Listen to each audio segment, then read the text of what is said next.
Oke, karena sudah mau 10 menit, kita mulai aja kali ya. Ini sebenarnya kalau sesi book review ini, buat saya, apa ya, menyenangkan karena dari awal saya set expectation itu udah nggak terlalu tinggi-tinggi. Padahal yang datang cuma satu orang ya, ya udah kita ngobrol ngobrol berdua aja pun nggak apa-apa. Jadi jadi, eee, yang datang berapapun jalan aja, gasken gasken. Oke, baik, selamat pagi semuanya. Hari ini Pagi-pagi. hari ini saya senang sekali karena, eee, apa ya, hawa-hawa liburan udah mulai ya, orang-orang udah pada Iya, udah pada berasa mulai ada udah yang berasa cuti, ada liburan. yang balik cepet tadi siang kayaknya udah paling cepet, mungkin udah entar malam udah mulai jalan gitu ya. Tapi hari ini tetap kita lakukan, eee, kegiatan book review kita karena di Villa Friday ya seperti biasanya, dan hari ini saya akan studinya turun yang ini ya. Ya, pasti ngeliat kotak-kotak ini ya. Oh. Tadi 11 ya? Hah? 11. 14. 14. Oke, jadi buku Give and Take ini saya taunya dari siapa itu ya, si Pak Edi Mulyadi ya. Waktu dia pertama kali join di Manulife itu dia bawain training dan dia menyinggung soal buku ini. Ada disinggung isi buku ini dan tertarik ini pengen baca bukunya dan nyari. Setelah baca bukunya, wah ternyata bagus bukunya ini ya. Nanti kita akan ulas, tapi sebelumnya saya ingin seperti biasa akan share tentang MLI Book Club kita. Nah, kita bulan Mei ya, tinggal berapa bulan lagi kita udah ulang tahun ketiga, nggak kerasa. Saat ini membernya 159, berkurang 1 meskipun kemarin. Kita ngobrol 160 kan kemarin kan, berkurang 1, nggak apa-apa. Kita punya mini library di lantai 7, ada koleksi-koleksi buku-buku di situ. Terus kegiatan bulanan kita seperti hari ini, monthly book review. Terus kita juga punya Yammer page atau Viva Engage ya, Manulife Indonesia Book Club. Jadi nah ini terbuka buat teman-teman kalau misalkan mau ngisi progres bacaan, lagi baca buku, terus ada insight yang menarik, tulis di situ pun nggak apa-apa. Jadi open buat semuanya. Terus kita yang terbaru kita punya YouTube channel MLI Book Club di YouTube ya. Di YouTube ada Club. Kegiatan kita ini mulai episode yang ke-22 itu mulai kita rekam. Jadi kalau teman-teman kelewat misalnya nggak ikut sesi book review-nya bisa coba lihat-lihat aja rekaman di situ. Oke, ini adalah buku-buku yang sudah kita review dan akan kita review hari ini. Total sama hari ini ada 34 buku ya berarti ya, 34 buku. Untuk teman-teman yang tertarik untuk mereview buku, silakan nanti bisa kontak ke saya, kita atur jadwalnya kapan. Kemarin si Mes sempat mention mau pengen nge-review lagi, jadi terbuka buat semuanya kalau mau review. Anggap aja ini buat latihan presentasi. Sesi-sesi santai kayak gini bisa buat melatih. Nah, buat yang belum registrasi, silahkan di-scan QR code-nya. Ini nanti untuk kita mengundi 3 voucher MAP 100.000 dan juga door prize utamanya buku The Latham Theory dari Mel Robbins. Oke, baik, kita langsung ke pembahasan bukunya ya. Jadi buku ini ditulis oleh Adam Grant, Give and Take ya.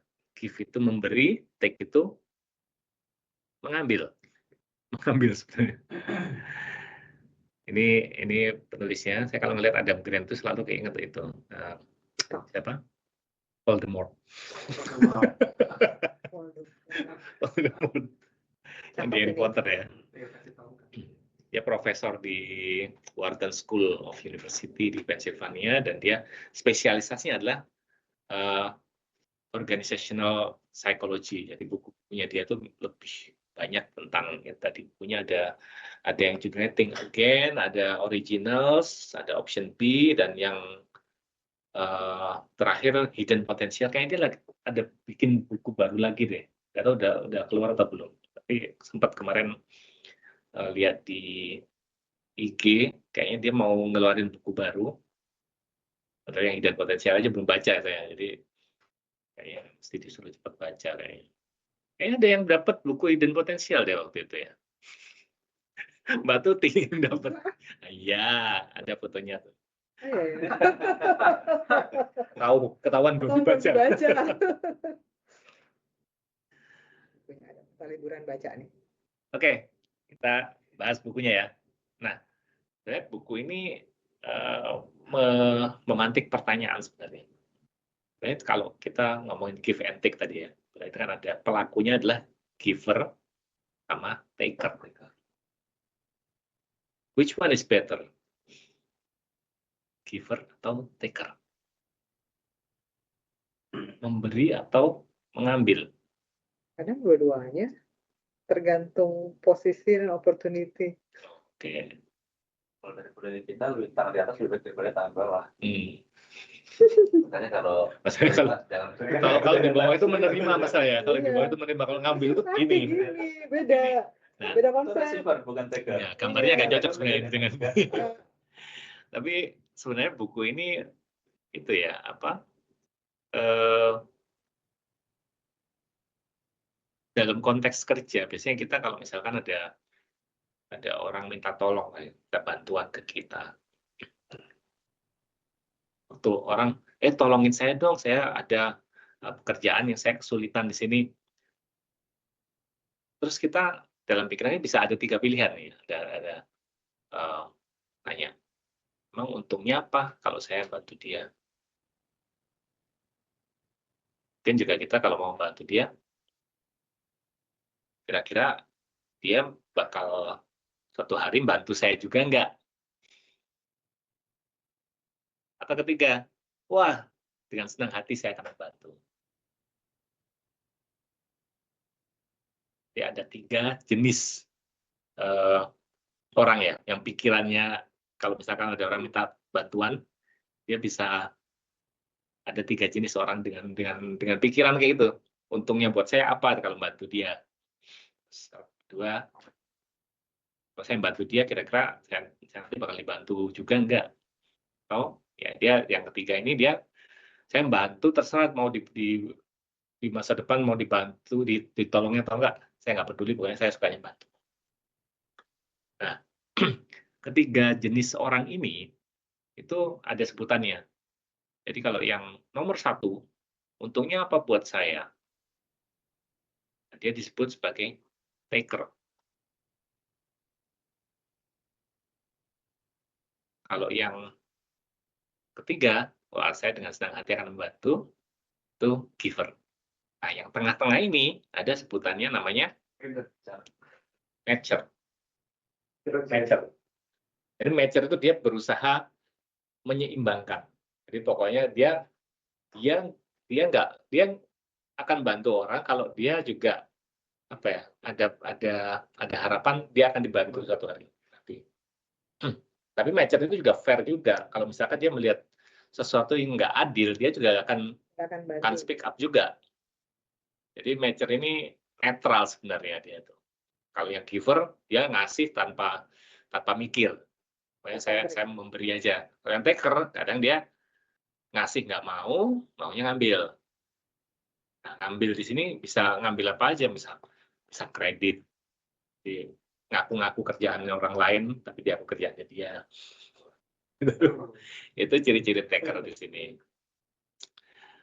Nah, kalau misalnya dalam sebuah organisasi ya, kan ada hierarki ya. Kalau hierarki di perusahaan itu G3 lah ya, 5 lah ini ya.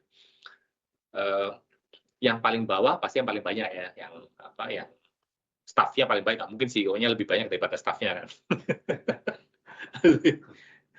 Jadi yang makin ke atas makin sedikit jumlah orangnya, tapi posisinya dia lebih berpengaruh gitu kan. Nah, kalau misalnya kita melihat hierarki ini, saya ada tiga jenis tadi ya, tiga jenis orang tadi. Taker, giver, sama matcher tadi. Kira-kira yang ada di paling bawah itu apa? Taker. Antara tiga tadi ya? Nah, Tergantung society-nya sih, gimana kamu hidup. secara ini kan si Adam Grant bikin penelitian, bikin survei lah. Terus dia melihat, halo,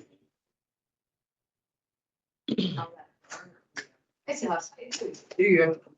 Apa dia tuh? Aku boleh di sini. Boleh. Lo nggak mau Silakan, bilang gue. silakan, Iya. silakan. Oh, nggak mau. Biar aku dekat sama ini. Oke, kembali lagi ke yang tadi ya. Oh, ini toxic ya. Oke. Kembali ke hierarki tadi ya. Hierarki ada tiga kategori orang tadi ya, taker, giver, sama matcher.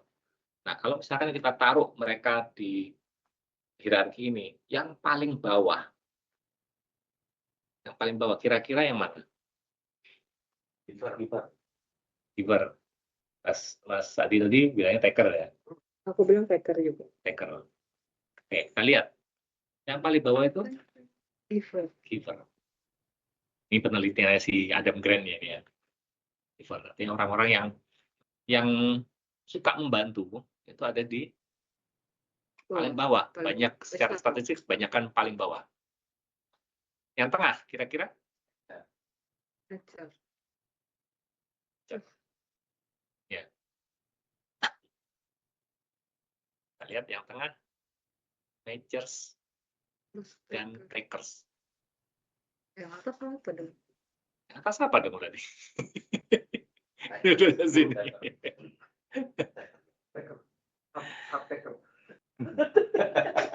Taker and givers. Atas itu givers. Givers. Nah, ini Bedanya ini givers hijau dan givers biru apa tuh? ini. Giversnya gede soalnya. Jadi bagaimana mungkin ada giver yang di bawah secara statistik, ada giver yang di atas? Apakah ini berarti bahwa taker atau matcher nggak bisa di atas? Bisa, ada kalanya mereka di atas. Cuman kita kalau ngomongin long term success ya, long term success.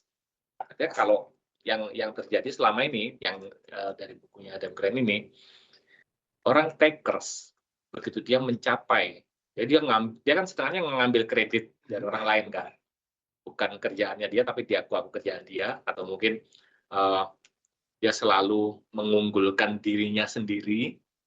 Kalau bukan karena saya ini nggak akan bisa selesai. Itu ciri-cirinya taker, selalu I dan we. Nah, mereka mungkin dengan cara seperti itu dia bisa sampai di level tertinggi, tapi nanti dia nggak akan lama di situ karena akan ada orang-orang kayak matcher. Matcher itu akan melihat itu sebagai sebuah ketidakadilan dan mereka akan kayak apa ya, kayak bahu membahu supaya retaliation. Akhirnya dia nggak lama si taker itu di atas. Itu yang terjadi, yang dijelaskan di bukunya ini. Nah, sekarang berarti kalau ngelihat di sini bawah giver, atas giver. Nah, bedanya giver yang atas sama yang bawah ini apa dong kalau gitu ya? Yang paling atas tadi itu disebut sebagai successful givers. Jadi giver-giver yang sukses. Kenapa? Harusnya hijau. Harusnya hijau ya, salah ya.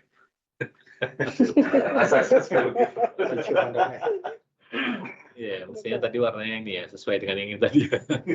Tapi diedit ya. Successful givers. Bedanya apa tulisan successful giver sama giver yang di bawah tadi? Nah, ya sebutannya bisa macam-macam, successful atau mungkin giver-giver yang teraniaya. Giver-giver yang teraniaya. Ya kan? Ya. Nah, kita lanjut ya. Nah, giver yang successful ini sebenarnya mereka punya tips, punya cara bagaimana supaya mereka bisa sukses dalam jangka panjang. Ini di bukunya dijelaskan bahwa successful giver itu bisa dia tahu dia setiap mau membantu orang, dia akan menanyakan 3 hal ini. Why, when, sama for whom. Jadi why di sini adalah saya bantu ini karena apa? Apakah karena memang pekerjaan saya seperti ini atau kita coba lihat page berikutnya. Nah ini. Why should you help? Jadi ini dilihat dari level energinya. Orang kalau misalkan mengerjakan sesuatu atau membantu orang lain karena ya cuma sekedar ini karena ini kerjaan saya, jadi saya mau bantu dia. Atau satu sisi kalau dia bisa tahu bahwa ini sesuatu yang penting. Jadi dia menyadari bahwa pekerjaan ini, apa yang mau dia kerjakan ini adalah sesuatu yang penting, maka dari situ energi yang dihasilkan lebih tinggi daripada kalau misalkan ngerjain sesuatu, ya ogah-ogah lah ya, udah saya ngerjain tapi ya nggak ada pilihan lain, ini memang kerjaan saya. Itu energi levelnya lebih rendah. Dan biasanya kalau udah energinya rendah gini, apa ciri-cirinya? Gampang pasrah. Ketemu hambatan dikit gitu udah langsung oh ya nanti apa contoh minta approval orangnya lagi cuti misalnya minta approval. Oh iya ya udah besok aja pas orangnya masuk. Jadi ownership-nya kurang dalam hal ini. Kalau melakukan sesuatu hanya Kan Bayu itu Pak. sekedar oh Mbak Yuli yang itu successful giver. Gantung dia Pak, masalah sama dia. Sibuk. Ya, makanya saya buka laptopnya. Tapi siapa tahu Mbak Yuli ini adalah successful giver juga. Nanti kita lihat apa. Ini kan why-nya. Kalau ada di bawahnya. Ini dari sisi why. Dia bisa tahu sebenarnya. Dan ini sebenarnya hubungannya dengan purpose juga kan. Dia tahu bahwa ini sesuatu yang penting. Ini sesuatu yang penting. Artinya dia tahu purpose-nya company ini apa, purpose dirinya sendiri itu apa, sehingga dia nggak akan menyia-nyiakan kesempatan dengan mengerjakan sesuatu ini cuma ala kadarnya. Dia akan berusaha mencapai apa yang di-expect dari dia di pekerjaan. Kemudian kita ke yang kedua tadi apa? Why, terus when.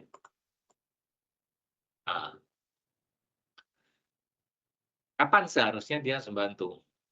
Ada orang yang senangnya bantu orang lain ya. Dia lagi ngerjain apa gitu, kerjaannya, terus ada orang tolongin saya dong. Oh iya, saya tolongin kerjaannya nggak dikerjain. Kerjaannya nggak dikerjain. Ada yang begitu ya? Customer service kayaknya. Ya.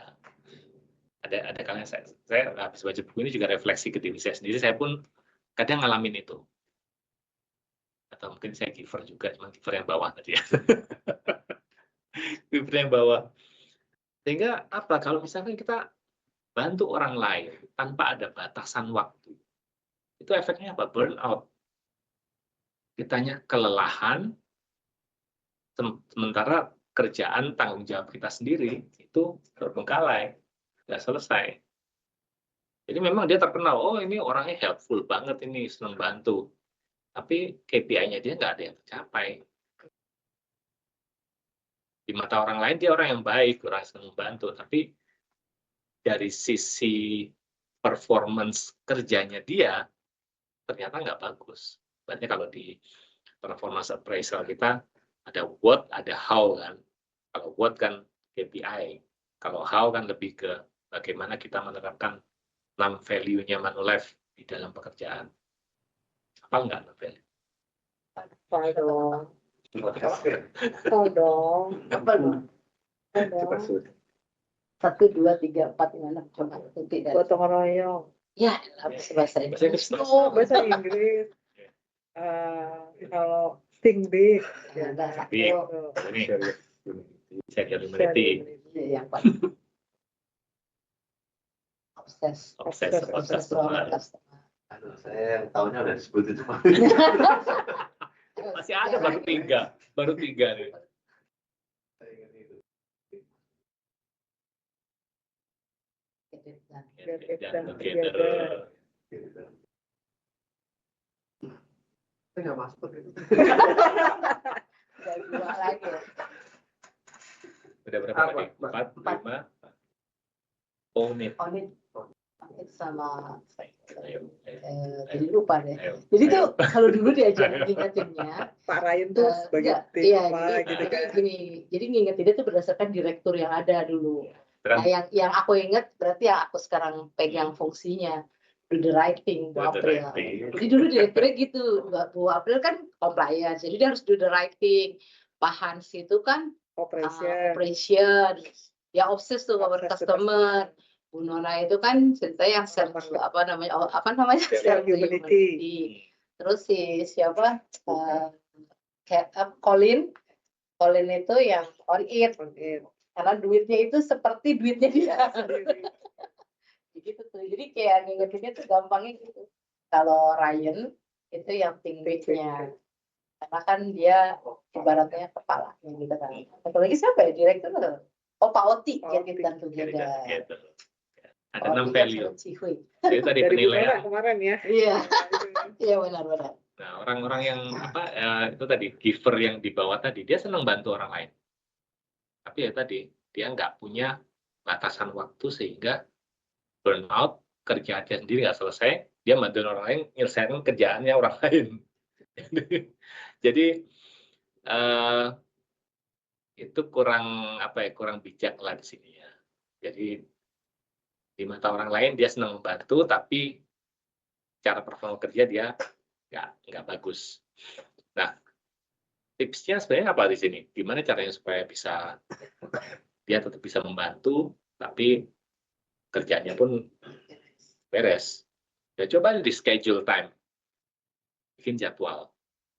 Saya bisa bantu, saya akan bantu orang hari Jumat misalkan, jam 4 sampai jam 5, pas sesi book review ya. Kita bikin jadwal aja, jadi kayak kita udah blok waktu kita. Oke, yang butuh bantuan silakan nanti ke saya. Kalau misalnya kalau ada yang minta datang, nanti ya selesai saya ngerjakan kerjaan saya ini, saya akan kontak kamu. Jadi mesti harus time managementnya jalan supaya itu tujuan dan pekerjaannya dia sendiri beres. Jangan sampai dia bantu orang lain beresin kerjanya orang lain, tapi dia nggak selesai kerjanya. Oke, itu when ya. Jadi why, when, berikutnya for whom, buat siapa. Nah, ini yang kadang-kadang giver itu suka polos ya. Polos dalam arti dia membantu orang lain, padahal yang dibantu adalah taker. Dikerjain, dimanfaatkan dia. Dulu kalau saya dibilang, oh kamu dimanfaatkan semuanya, oh berarti saya bermanfaat. Agak naif ya. Jadi giver yang successful tadi, kita sebutlah dia smart giver lah, giver yang pandai lah dia. Dia akan lebih memilih membantu orang yang giver juga, atau matcher, minimal matcher. Tapi kalau taker, dia akan lebih jaga jarak. Bukan jaga jarak, dia kalaupun bantu, dia akan kayak demanding karena kita tahu ada orang-orang yang seperti itu, terus kita mau bantu dia, kita mesti jaga jarak ya, terus kemudian juga kita bijak. Kita harus lebih menilai tegas, ini perlu nggak sih? tegas. Kita lebih tegas. Strict. Jadi kita akan challenge dia, kamu udah ngerjain apa aja? Udah sejauh apa kamu mengerjakan ini sehingga sampai kamu minta bantuan? Jangan-jangan belum ngapa-ngapain belum minta bantuan. Jadi lebih challenge di situ ya. Ya, jadi for whom-nya untuk giver-giver yang smart tadi, yang successful tadi, dia akan cenderung untuk lebih berhati-hati dalam menghadapi yang takers. Nah, gimana sih kita mengenali takers itu? Nah, ini adalah bagaimana kita bisa mengenali seorang taker. Nggak selalu ya, tapi biasanya ya mereka lebih banyak menggunakan I, saya, daripada we. Contohnya yang tadi ya, saya coba. Kalau bukan karena saya, proyek ini nggak akan selesai gitu, nggak akan beres. Kalau nggak karena saya, ya selalu saya yang dia. Artinya apa ya? Tadi kalau saya baca itu, kalau misalkan sukses itu karena saya, tapi kalau misalkan gagal itu karena tim saya. Enggak karena saya. Even nggak kita juga ini. Tim saya. They tend to look more superior than others. Ya. Taker speaker. Nah, ini taker speaker ini mereka kadang-kadang apa ya? Pandai menyembunyikan maksud hatinya. Pandai menyembunyikan maksud hatinya. Di sini dia kadang kalau ke atas itu bermanis-manis. Ke atasannya, tapi ke bawahnya dia bakal sebutannya tumpul ke atas, tajam ke bawah. Kayak low kita kayaknya. Kayak hukum di Indonesia. Ya, itulah. Saya pernah dengar. Saya cukup tertarik yang pertama itu they use word I more frequently than we. Kayaknya untuk saat ini Gen Z itu banyak menggunakan ini. Saya, aku, bahkan nyebut nama daripada kami, kita gitu. Misalnya, Niko sudah mengirimkan sukatnya, Niko sudah mengirimkan ini. Langsung nyebut nama. Gitu. Untuk Gen Z, kalau saya perhatikan banyak seperti itu. Itu zaman saya kuliah dulu juga ada yang ngomong kayak gitu. Cowok lagi. Kita gebukin sih waktu itu. Pengen digetok gitu ya. Sok imut. Oh gitu ya anak Gen Z sekarang ya. Tapi itu kayaknya kalau di zaman kita ya, Gen X, Y, dan milenial itu kayaknya mereka juga ada yang menyebutkan nama. Nah, tapi kecenderungan memang orangnya tuh kayak maunya diperhatiin orangnya. Jadi kayaknya ada NPD lah ini. Iya. Narcissistic personality disorder. Iya betul. Tapi kayaknya kalau tadi kebiasaan sih kayaknya ya. Benar, kadang-kadang juga kebiasaan. Iman belum makan nih. So imut banget. So imut banget. Geli ya. Langsung melengos kita ya. Oke. Terus di buku ini juga ada yang menarik nih. Dia ada membahas tentang powerless communication. Saya lupa ini waktu itu saya bacanya sebenarnya udah lama dari 2001. Tahun 2001. Iya 2001 baca buku ini. Itu saya lupa nyambungnya dari terkait taker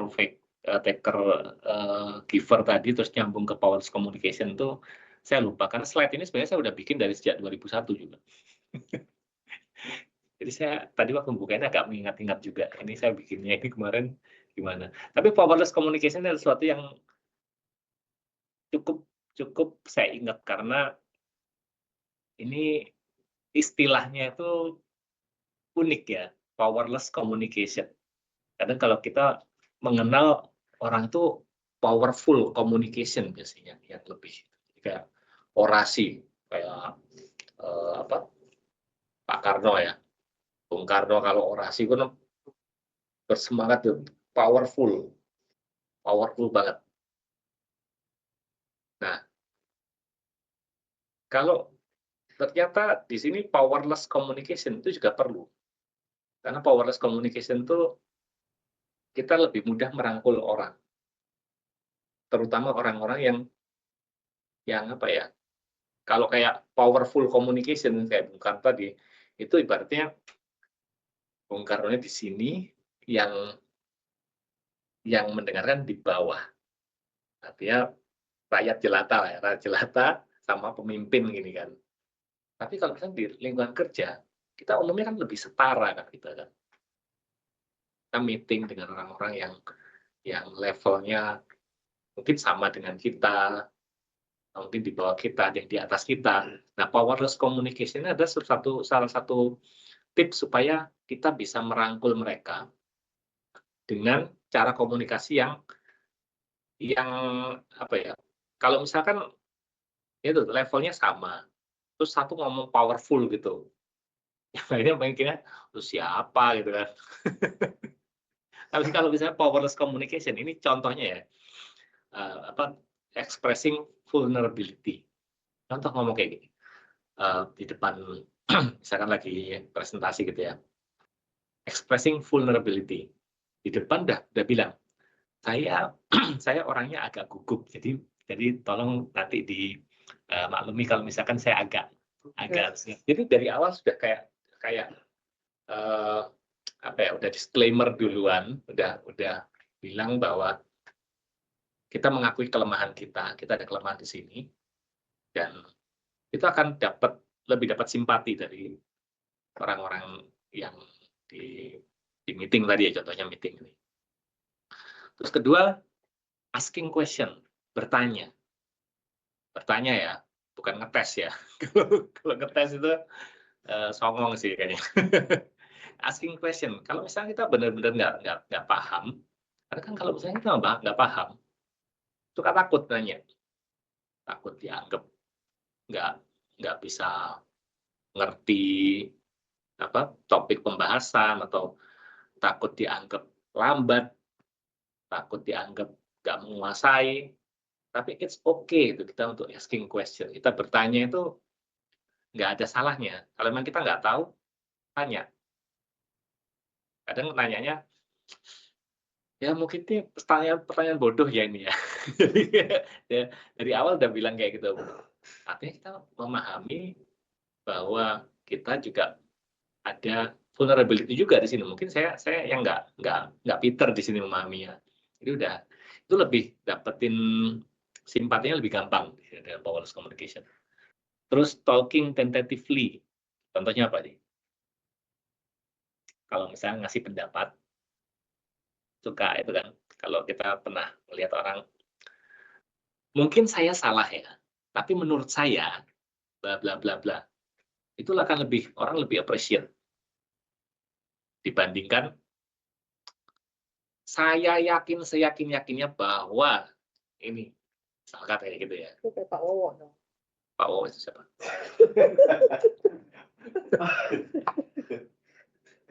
Oh itu Praps ya, Praps kan. nyambung aku. Kurang ini, makanya lagi puasa. Kan gue nggak puasa, energinya banyak.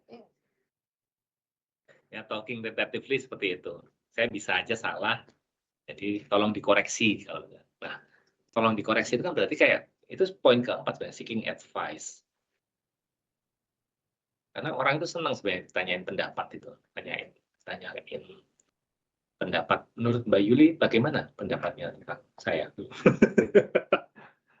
tentang masalah ini? Artinya apa? Dia mengakui bahwa orang lain punya capability yang baik gitu loh untuk bisa memberikan saran di sini. Jadi powerless communication ini salah satu hal yang saya suka dari buku ini. Oke, takeaways-nya dari buku ini. Ya. Yang pertama adalah always giving without keeping scores. Kalau bantu orang, kita nggak usah itu ya, nggak usah hitung-hitungan. Ngasih hampers juga nggak usah berharap dibalikin. Ngasih podium berharap dibalikin gitu. Itu betul keren ya. Waduh, jadi ingetin mesti harus kirim podium ya. Kirim dong. Keburu expired. Iya, masih ada tahun. Soalnya kan ada fontennya tuh, Q1 harus habis berapa. Oh, gitu. iya, oh iya ya. Iya benar. sekarang dipantau itu. Dipantau. Oke, itu yang pertama. Kalau memberi, nggak usah hitung-hitungan. Kedua, ya, memberi itu bisa backfire. Backfire itu apa ya? Backfire itu bisa apa sih kok? Jadi Berbalik blank arah. ya. Ya, ketahuan lah. Backfire itu kayak menyusahkan diri kita sendiri. sendiri. Ya, leads to burnout, bisa menyebabkan burnout. Dan ini others take advantage on you. Kita dimanfaatkan malah. Wah, Mbak Tuti nih seneng bantu nih, minta tolong sama dia aja. Dia cuman biar kerjanya dia lebih gampang aja. Terus yang ketiga ya tadi ya, selalu tanyakan why-nya. Kenapa sih saya harus melakukan ini? Emang perlu When-nya. ya kalau nolong? Apa? Why, when? Dalam hati aja, Oh. dalam hati. Kadang-kadang Jangan tanya. spontan kan? Bantu dong, kenapa? Tanyakan ke diri sendiri itu, tanyakan diri sendiri. Saya di mana? Saya siapa? Kenapa mesti nolong? Kenapa mesti nolong kamu? Kenapa mesti ditolong? Biarin aja. Kemudian when tadi ya, kita harus tahu kapan kita harus menolong. Jangan kita bikin diri kita selalu available setiap saat. Jadi kita harus punya time boundary juga. Kalau memang kita punya urgensi yang lain ya, kita dahulukan lah yang goal kita sendiri sebelum bantu orang lain. Tapi goal saya dikejar-kejar terus setiap hari, saya nggak bisa bantu orang. Karena nggak enakan gitu aja sih. Ya, pakai gitu bantu, kasih slot waktu aja. Misalnya saya cuma bisa bantu 1 jam. Mungkin setengah jam. Saya bisa 1 jam di hari Jumat misalnya. Nolong nggak harus soal pekerjaan. Nggak harus soal pekerjaan. Duit juga bisa. Nah itu baru aku mau tanyain dia. Bagaimana kalau ada orang yang Punya 100 nggak? pemali gitu kan, dia bilang nggak punya duit, nggak pemali lah dia bilang gitu kan. Jadi dia harus kayak enakan tadi kan, kasih pinjam. Nah dia orang udah mulai tahu nih orang kayak ATM berjalan gitu kan ya. Nah ketika kita bercermin, aku ya terutama, terus mulai sekarang aku berani mengatakan tidak untuk urusan yang satu ini gitu ya, siapapun dia gitu, nggak peduli urusan lo apa, pokoknya untuk urusan ini tidak. Apa yang terjadi gitu kan ya. Kalau kemarin kan buat kita agak tanya gitu, buat apa ini, kita lihat ini benar apa bohong atau apa gitu ya. Pokoknya kita tutup mata nih, enggak gitu. Sampai terjadi dimusuhin, aku dimusuhin. Itu resiko. Iya, tapi itu artinya Mbak Tuti udah set boundary kan, udah. Iya, akhirnya aku batasan. Begitu gitu ya. Pokoknya kalau berteman ya berteman aja, jangan digusuin sama kayak gitu. Terus kalau temen lo ada yang kayak gitu, gimana? Ya lo harus berani bilang enggak gitu ya. Terus aku praktekin nih. Ya, gila lo gue dimusuhin gitu, nggak cuma 1, 2 ya. Berarti temen lo itu toxic gitu. Nggak, berkurang lah toxic lo gitu, nggak usah terlalu dipikirin juga. Jadi kan itu malah terfilter kan, mana temen lo yang beneran temen sama yang manfaatin lo aja. Ya. Tuh. Sebenarnya Ya, kalau kita minjemin orang duit ya, kita tahu orang itu pasti balikin gitu, misalkan ya. Tapi ada orang-orang lainnya yang nggak kayak gitu, ada yang memanfaatkan tadi. Iya, ada yang malah jadi misalnya aku lihat juga di temanku juga. Jadi kita kayak ngobrol ya, dipinjemin, dia pinjam lu juga ya, lu juga ya. Kan jadi kita tahu nih ya. Terus giliran ditagih, dia lebih marah, lebih galak gitu. Kok jadi dia lebih galak sih kayak gitu. Jadi ada bagusnya juga. Taker banget. Itu ada loh orang di Manulife juga yang begitu. Cuman misalnya apa Mbak? Ya gitu deh, tapi nggak tahu tuh bener apa enggak tuh ya. Mulai aku berani menciptakan boundaries tadi. Karena kan sebenarnya katanya kalau orang pinjam tuh ya lo harus hitungannya ngasih gitu. Kalau suamiku bilangnya gitu. Makanya jadi jangan ngarep balik syukur, nggak balik ya udah. Jadi kadang-kadang kalau dia pinjamnya banyak, lo kasih aja 20.000 gitu supaya dia nggak usah gerusuin lo. Istilahnya begitu gitu. Kalau kamu ada, kalau nggak ada, kalau nggak ikhlas ya udah bilangnya nggak usah. Jadi mulai mempraktekkan bilang, jangan ada yang pinjam sama gue ya. Catat. mulai untuk bilang enggak gitu, berani untuk bilang enggak. Walaupun konsekuensinya tadi jadi dimusuhin gitu. Tapi memfilter sendiri kan teman-teman. Iya, ke filter sendiri sih. Oke, slide-nya sebenarnya udah selesai. Jadi kita mungkin buat buka sesi diskusinya aja lah ya di sini sekarang. Oke, ada teman-teman yang punya pengalaman apa ya, bertemu dengan orang-orang taker tadi enggak?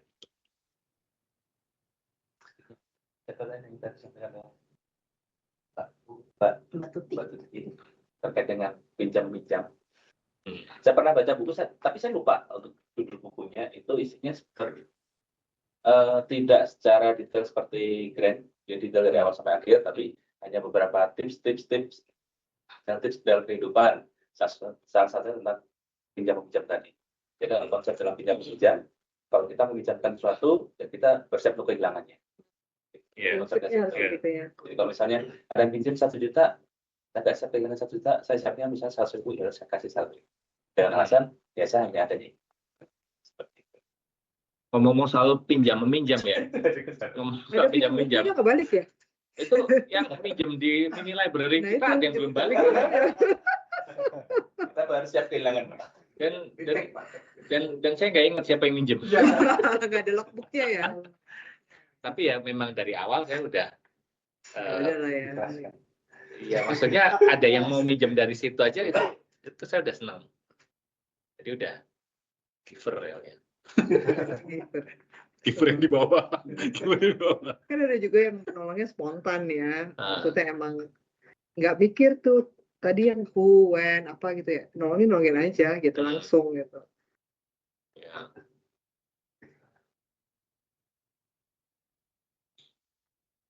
Kenapa give tadi dibandinginnya sama si take? Kenapa nggak dibandingin sama receive? Kan kalau kita memberi kan katanya universe itu istilahnya akan mencatat bahwa suatu saat nanti atau kapanpun nanti nggak harus sama kamu, sama turunanmu atau siapa gitu, itu dia akan berbalik gitu ya. Jadi menaburlah yang baik terus gitu. Memberi itu memberi lebih banyak daripada menerima gitu kan. Kalau kamu bisa menolong, ya tolonglah gitu. Kalau kamu dikasih kesempatan untuk menolong, ya lo harus tolong gitu, tolongin dia gitu. Tanpa tadi nanya kenapa harus ditolong, kenapa harus begini. Pokoknya ya spontan aja supaya ya intinya percaya bahwa hal yang baik itu akan berbalik kepada kita atau keluarga kita untuk hal yang baik juga. Nggak tahu deh tuh antara kenapa tadi yang why tadi itu ya. Atau kenapa kalau itu kan jadi prinsipnya memberi dan menerima gitu ya. Kalau ini kan tadi memberi dan ngambil. Kalau buku ini kan lebih memang apa ya? Dia si Adam Grant kan memang ahlinya organizational psychology kan. Jadi dia memang mengamati di lingkungan pekerjaan ya, di kantor itu ternyata ada orang-orang dengan karakteristik seperti ini nih. Jadi dia bikin survei untuk menilai si orang A, B, C ini dia kategorinya apa? Taker kah, manager kah? Dia ada surveinya dan terus dihubungkan tadi dengan data dia posisinya di yang bawah atau tengah atau yang atas tadi. Ternyata ya tadi yang atas sama bawah itu sama-sama giver sebenarnya dari penilaian assessment-nya tadi itu. Yang tengah-tengah yang matcher sama taker. Taker itu konotasinya lebih aktif. Kalau receiver kan pasif. Iya, dia nggak di sini nggak ada ngomongin receiver sih di sini ya. Dia lebih karena kategorinya orang ya. Karena kan dari minta tolong terus dia akan give beri gitu kan. Ya menarik sih. Karena topik memberi dan menerima itu juga. Jadi di sini taker itu orang yang ngambil, terlalu maksa, atau nyuruh.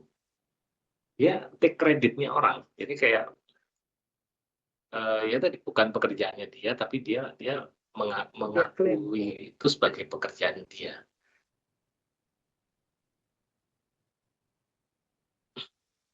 Ini hasil kerja timnya dia, tapi dia karena saya itu. Timnya nggak di-acknowledge. Ya udah kayak gitu lah.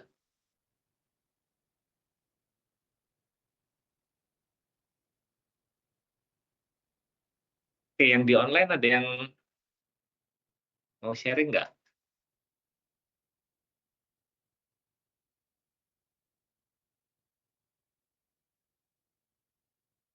Kemarin waktu yang International Women's Day kemarin kan topiknya apa? Give to gain. Give to gain. Give to gain. Itu menarik loh kemarin itu saya dengerin penjelasannya Winona sama Pak Fauzi itu. Titik ada cek. Ya. Bukannya memang ada yang begitu ya, memang teamwork yang take credit leadernya. Dalam nih titiknya. Report. Dan itu legal loh. Ya. Common. Kalau ilegal pasti udah di penjara. Iya. Common. Common. Itu cuman kalau dari yang penjelasan yang Adam Grant tadi, bahwa orang-orang yang taker ini, yang take credit, ya, walaupun pekerjaan timnya, tapi dia take credit karena saya, bukan karena hasil kerja tim saya gitu. Itu biasanya mereka nggak lama sih. Cocok tuh dia. Katanya Adam Grant. Menurut keyakinan Adam Grant. Oh, Ternyata lama asli. begitu ya. Bisa jadi. Tapi menarik nih. Apa Tik-Tik mau sharing nggak tentang ini? Nah, dia lagi kerjain yang lain deh kayaknya.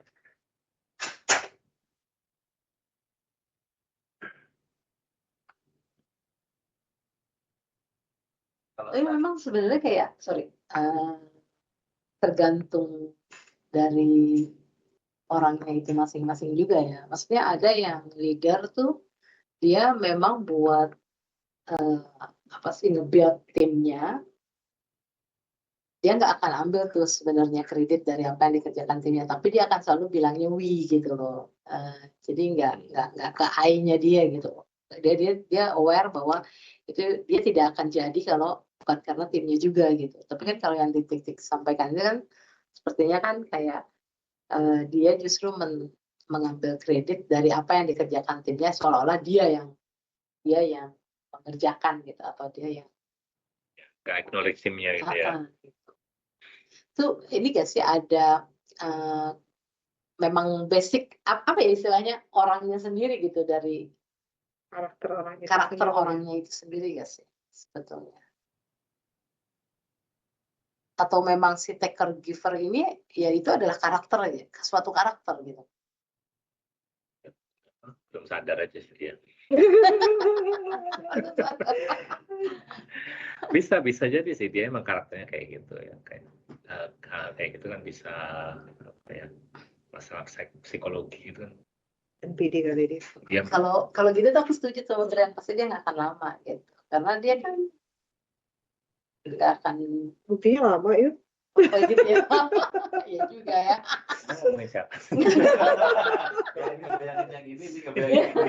Kita punya ininya masing-masing. Saya nggak tahu dari teman-teman pengalaman ini. Mas Diko tadi. Kalau dari pengalaman, ada beberapa organisasi yang kalau kita bicara masalah KPI atasan itu bisa sukses kalau anaknya sukses. Nah, itu secara tidak langsung berarti ya dia atasan juga akan ambil kreditnya bawahan. Betul. Kalau bawahnya nggak sukses, ya dia juga nggak akan comply untuk ya, nggak akan komplit untuk KPI-nya. Tadi belum di video loh tadi. Nah, itu dia tuh yang Ya Tik-Tik. yang Yes. kasih pertanyaan. Coba dijawab. Aku sih setuju sama yang barusan sih. Mestinya memang dari tim itu ya mendorong yang atas. Begitu kan ya yang barusan dijelasin ya? Maksudnya Niko tadi apa namanya kayak kalau turunannya KPI itu bisa dinyatakan komplit atau sukses kalau bawahnya sukses. Jadi kalau bawahnya Betul. fail, ya di atasnya juga fail. Gitu. Tapi kayaknya Hmm. kayaknya waktu saya baca buku ini dia nggak ngomongin tentang tim ya. Kalau tim Iya, pribadi kan ini kayaknya ini lebih ke Pribadi ya. peer. Ini dengan peer-nya. Oh, peer. Jadi pekerjaan Hmm. peer-nya dia, tapi dia Iya. padahal peer-nya banyak kontribut juga ke dia buat suksesnya dia, tapi dia kayak bilang itu karena saya. Dia kayak melupakan. Menurut aku sih ya balik ke yang tadi sih Iwan, kemampuan seseorang untuk berkomunikasi. Mungkin dia bisa ya selling apa yang sebenarnya dikerjakan bukan dari dia aja gitu. Terus satu pihak mungkin komunikasinya nggak begitu bagus, jadi secara nggak langsung mungkin orang akan melihat yang komunikasinya lebih baik gitu. Jadinya justru yang take kreditnya yang komunikasinya bagus. Walaupun itu dikerjakan oleh bukan hanya dia aja gitu. Lu mau bilang yang pintar ngomong lebih itu kan. Iya, gitu ya, yang kalau kita lihat gitu. Kalau balik ke yang tadi ke KPI itu sih aku setuju. Sebenarnya justru yang dari mungkin peers, tim atau apapun, kalau bagus dia akan ngedongkrak yang atas jadi bagus gitu. Mungkin yang agak aneh kalau yang bawahnya bagus, yang di atasnya jadi jelek. Nah itu menurut aku agak aneh. Gitu. Ya soalnya kan kalau kayak ya itu yang tadi kalau atas bawah itu kan kayaknya sesuatu yang memang common, makanya kayaknya buku ini kayak mengarahkannya Iya, kayak lebih ke peer gitu ya. Ke peers. kerja. Mm-mm. Iya. Ini mungkin maksudnya bukan berarti kalau kita memberi, udah pasti kita juga akan menerima. Kayaknya begitu ya? Nggak hitung-hitungan sih. Kita disarankan tuh nggak hitung-hitungan ketika kita memberi. Iya. Maksudnya bukan hitung-hitungan gitu. Iya, karena kalau hitung-hitungan jadinya mecer kita. Iya. Kalau real world-nya kayak bilang nggak ikhlas gitu ngebantuinnya, ya nggak? Terpaksa ya, Paksa. Iya. karena kewajiban.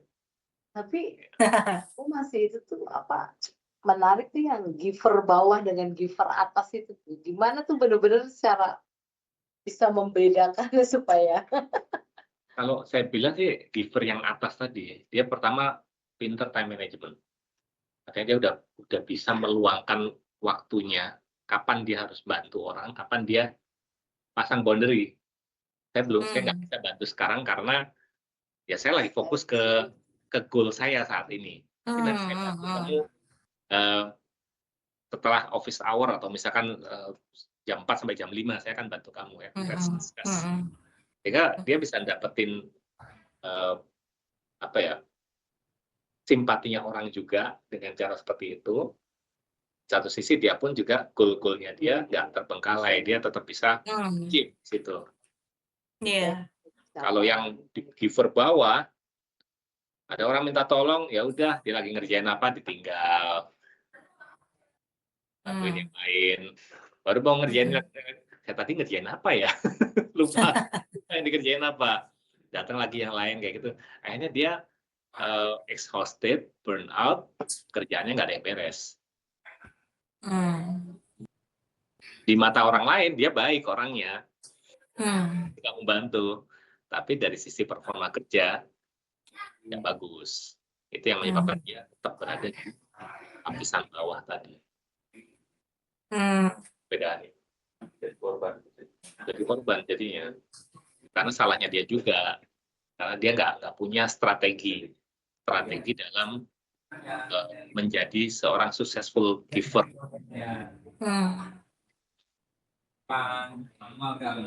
Itu sih kalau di bukunya itu. Tapi setuju sih yang tadi Mungkin saya salah penjelasannya tentang yang leader sama bawahan tadi ya. Ini lebih ke peer sih, lebih ke peer. Kalau leader sama leader sama bawahan, ya achievement team ya kayak gitu ya, Mbak ya. Cuman kalau misalnya Ya mungkin susah juga kalau bukan peers ya, kalau bukan peers. Dia kan dapat perintahnya berarti dari atasannya kan.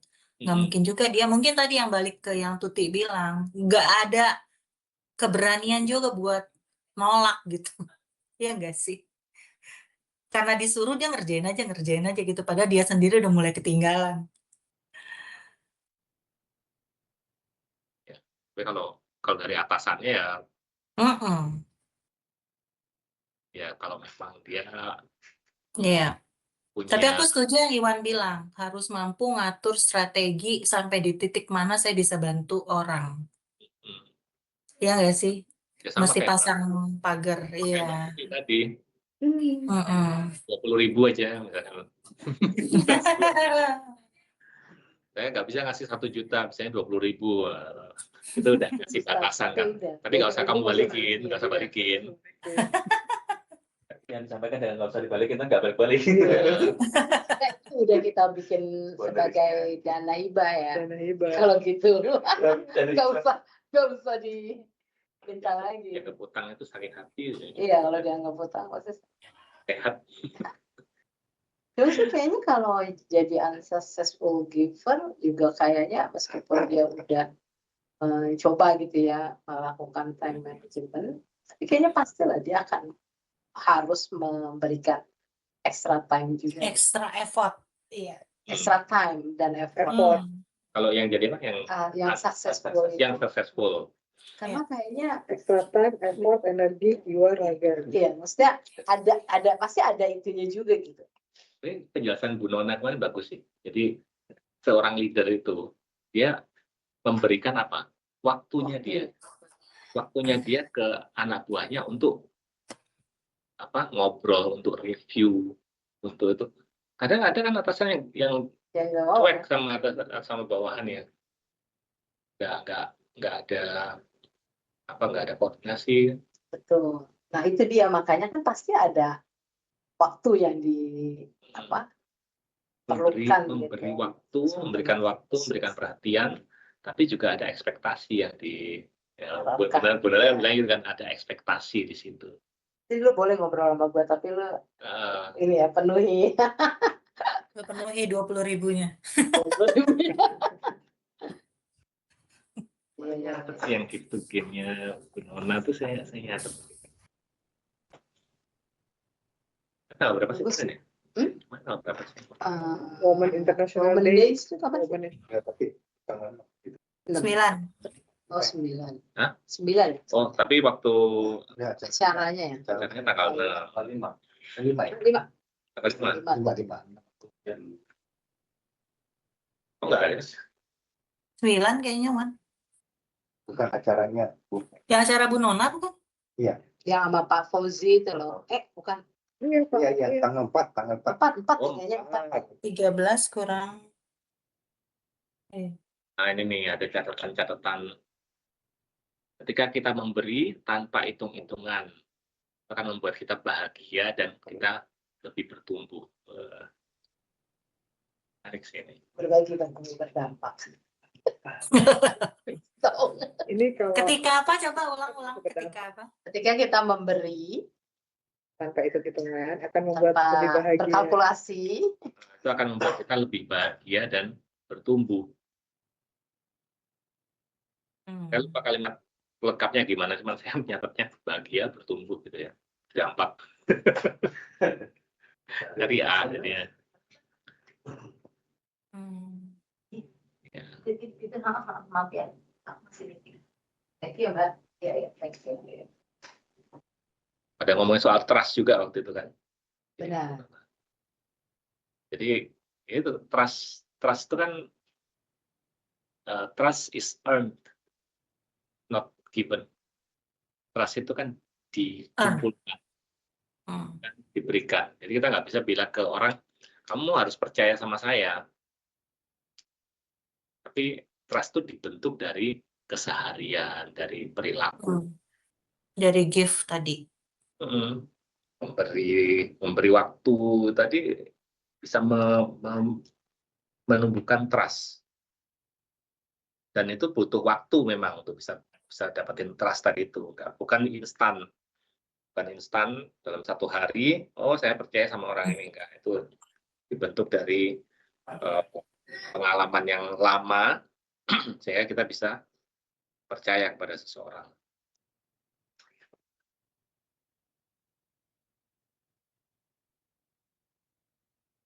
Oke, ada lagi yang mau sharing? Mas Zul ini kayaknya lagi sibuk di dekat-dekat sini kayak ini. Ya Mas Zul.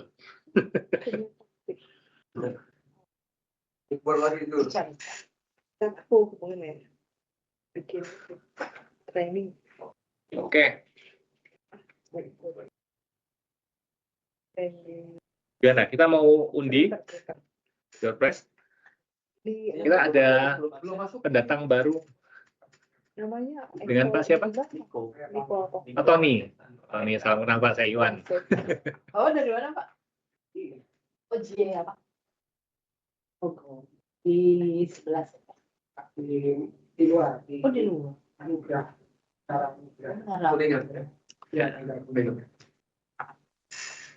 Wah, tuh luar biasa loh, Mas Iwan dari luar. Iya. Tadi Khusus datang ke sini. Bayang itu kok nggak ada ya ngajarin? Bayang mana? Siapa? Agensi juga. Bella. ya itu Mbak Ella. Biasanya dia isi kelas balik. Oh, biasanya kan rajin kerjaan. Oke, kita yang belum Absen. absen, ini saya akan tampilkan QR code-nya. Sini di HP. HP-nya 2 sih bunyi. 1 bunyi 1. Nah, di sini kita akan mengundi door prize. Itu ya, snack sini ya. Buku. Snacknya boleh dibagiin. Oh, bagiin aja. Kurang nggak snack? Cukup lah. Ini kan di depannya ada. Depan.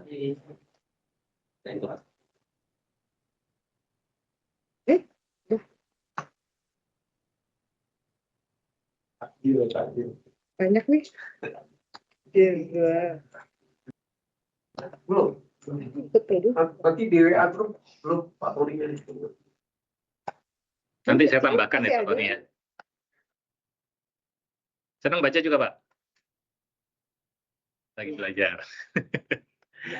Kenapa kalau nggak suka baca, di sini banyak temennya Pak. Sukanya ngumpul Pak, ngobrol. Iya. Sukanya dibacain. Saya dibacain, direviewin, Didongengin. didongengin. Ya tapi sesi kayak gini tuh kayak apa ya, kita tanpa perlu baca buku, paling nggak udah dapat intisarinya. Insight. Terus ya buat itu juga sebenarnya saya perlu baca buku ini atau enggak ya. Mungkin ada yang setelah dengar reviewnya kayaknya nggak terlalu menarik nih, nggak usah baca bukunya, nggak apa-apa. Kalau ada bukunya boleh pinjam. Mm-mm. Kalau saya coba di AI untuk konsep-konsepnya dari Grant ini ya, itu juga untuk yang powerless communication. Powerless communication, ya. Terus ada lanjutannya, ternyata ada reciprocity ring. Reciprocity, ya. Reciprocity, iya ada. Kata-kata itu sering muncul tuh. Jadi bagian dari powerless tadi, Ah, kalau yang kita itu kita maksudnya udah bagian dalam konsep komunikasi. Untuk yang reciprocity ring itu adalah metode kolaborasi di mana setiap orang diminta menyampaikan satu permintaan atau kebutuhan, lalu semua orang di grup membantu berikan kontribusi, ide, koneksi atau sumber daya. Jadi kita mintanya nggak secara satu individu, tapi banyak grup. Agar kita mengurangi intensitas kita dengan tekad. Iya. Jadi kita sampaikan Menarik sih. Saya perlu data ini, kira-kira teman-teman siapa yang bisa memberikan datanya. Dan kita minta langsung, Mbak Yuli minta data ini dong. Tuh. Mungkin Mbak Yuli nggak bisa atau nggak ada. Ya.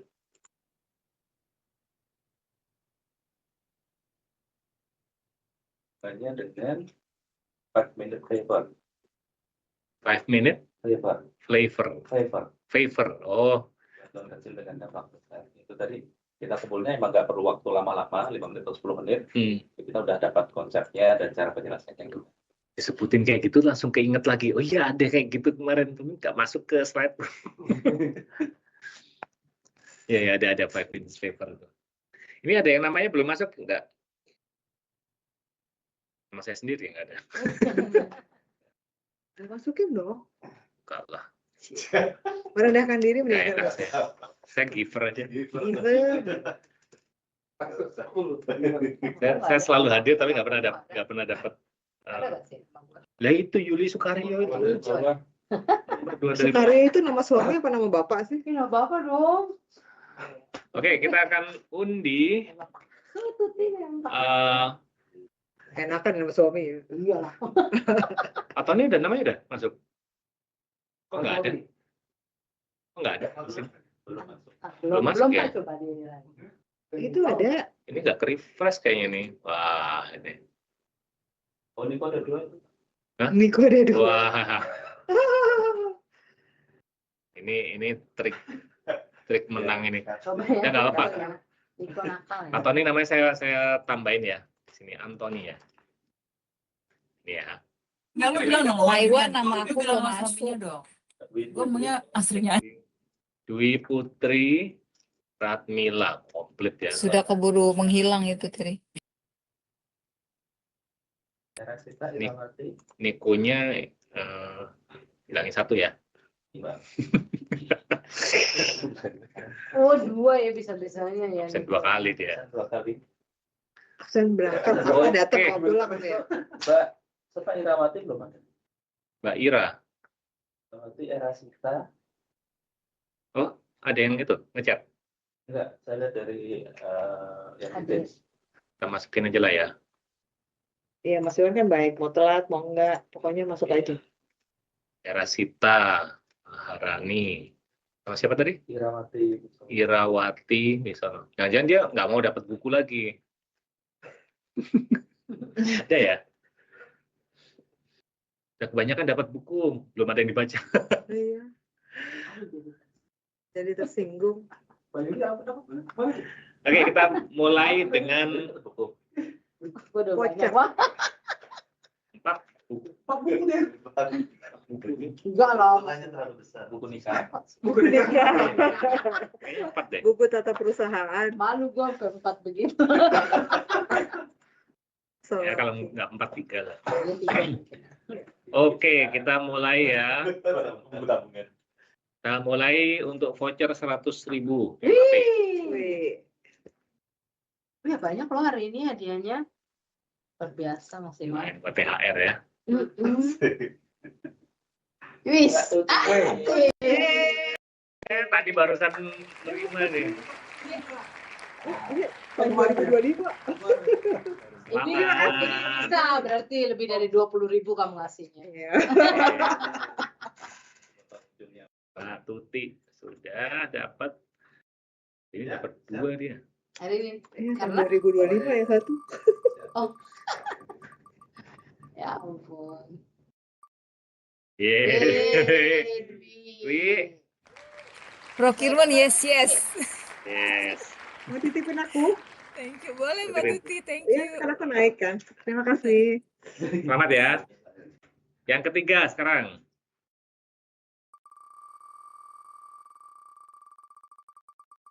Tri yang dapat. Wah. Ana tuh. Ana. Thank you. Oke. Selamat ya. Ana diambil kalau nggak diambil sebelahnya Mas Iwan. Thank you. Dong tulisin duit gitu. Biar- Dwi, semua yang dapat Dwi. Sorry. Dwi Putri, Dwi Ana. Ganti nama Pak. Bu Joni. Oke, sekarang kita akan mengundi buku Let Them Theory. Let them. Apa tuh? Oke, Let Them Theory ini bukunya menarik karena ini bagaimana kita fokus pada hal yang bisa kita kontrol dalam hidup kita. Biarkan orang lain kayak Biarkan gitu, orang lain yang menggogoh. penting let me. Jadi let them, but please let me. Let me focus on myself. Itu namanya seni bersikap bodo amat. Yang Henry Mirip ya. Oke. Ada Itu kan apa? bukunya? Mark Manson ya, Mark Manson. Bahasa Ah. Oke. Untuk buku siapa yang akan mendapatkannya?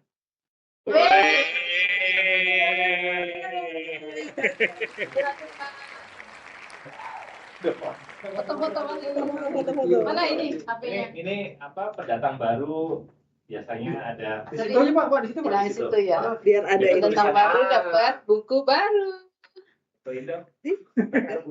Baca. Di review tahun nanti tuh. Sorry Pak, bajunya biasa kapan Pak? Nah, modelnya gitu kali kan, anak sekarang biasanya suka separuh masukin gitu. 1, 2. Lagi 1, 2. Oke. Selamat ya. Thank you, Pak. Salam kenal juga. Ya. Oke, berarti sudah selesai sesi kita hari ini. Terima kasih buat teman-teman semuanya yang sudah bergabung. Silahkan dinyalakan kameranya, kita foto bersama ya.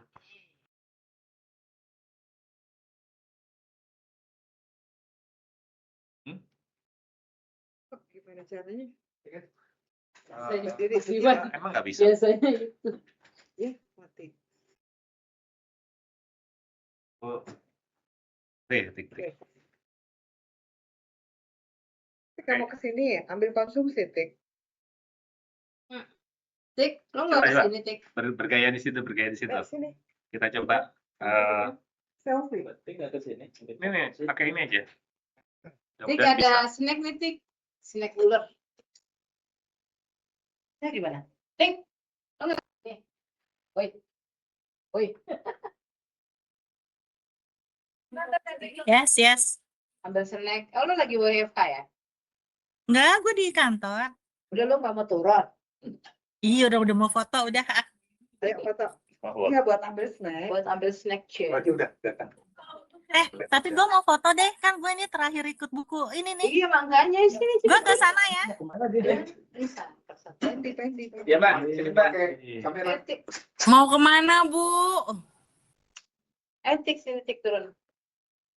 Nah, mau turun dulu. Terbot. Tunggu Bu. Lu bawa.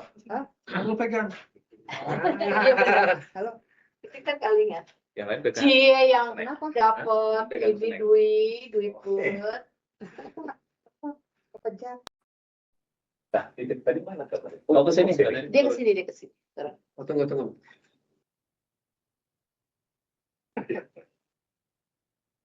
Ini mana nih? Apa sih? Udah capek. Ya. Halo? Hah? Apa? Hah? Mana? Enggak, apa denger WA aja. Ada stiker aja. Ada stiker. Dia berapa sih? Duduk.